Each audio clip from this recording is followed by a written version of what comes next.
Hi stamping friends, welcome to Melissa's Crafting Treehouse. For today's project I'm using the Beautiful Days stamp set with blends markers. I've made 3 versions of this focal piece, including one with my black ice technique, and I'll share all 3 versions and the finished cards later in the video. For the focal piece here, I've heat embossed with silver embossing powder on a piece of a gold foil sheet by Stampin' Up. What you see me doing here is coloring in the butterfly using 2 sets of the blends alcohol markers, and I'm using the Night of Navy and Bermuda Bay with both the light and dark markers for each. For this version, I'm coloring each individual segment of the butterfly wings with all 4 shades of the markers.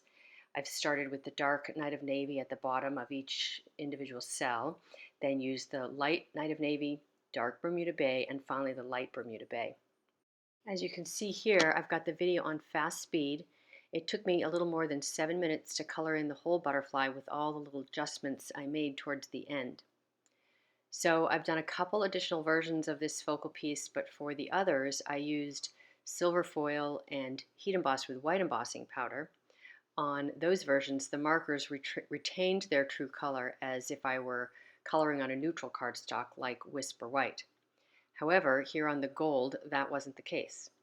The Night of Navy seemed to mostly retain its true color, but the Bermuda Bay looks really different. By adding the gold background, it changed the Bermuda Bay so that it looked more like green, which really makes sense when you think about it. But even still was a bit of a fun surprise when I compared the 2 versions. So I'm adding the final touches on this focal piece.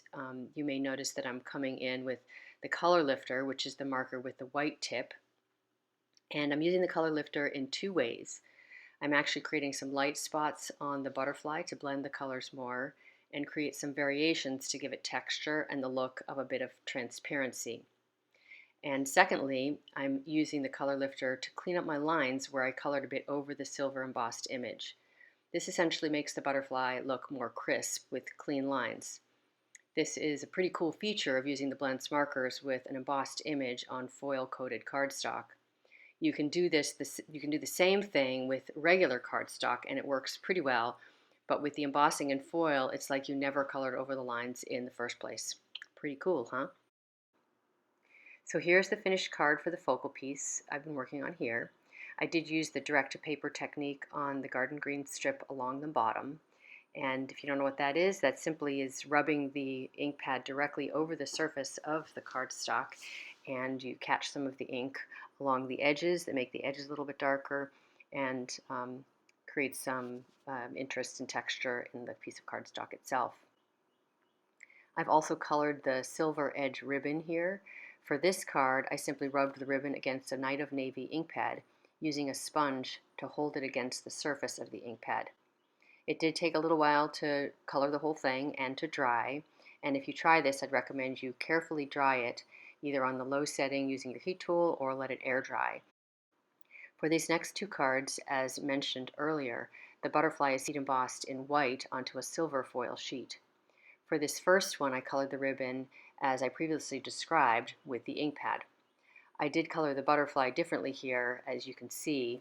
I didn't try to color each of the cells of the wings with all 4 colors, which took a lot of time. On this final version, I colored the ribbon using the light Night of Navy blends marker. You can see a big color difference here, I think. Using the blends marker was actually a much more efficient way to color the ribbon. It went on much quicker and dried almost immediately. For the focal piece, I added one final step after all the coloring was done. I'll call it the clean black ice effect. I simply rubbed my Versamark pad with a very light touch, over the whole focal piece. I then poured on clear embossing powder, tapped off the excess, and heat embossed the surface. That's what gives it that icy look you see here. I hope you've enjoyed my project variations today. If so, please give this video a thumbs up, share it with friends, and subscribe to my YouTube channel. Thanks for spending some time with me today, and happy crafting!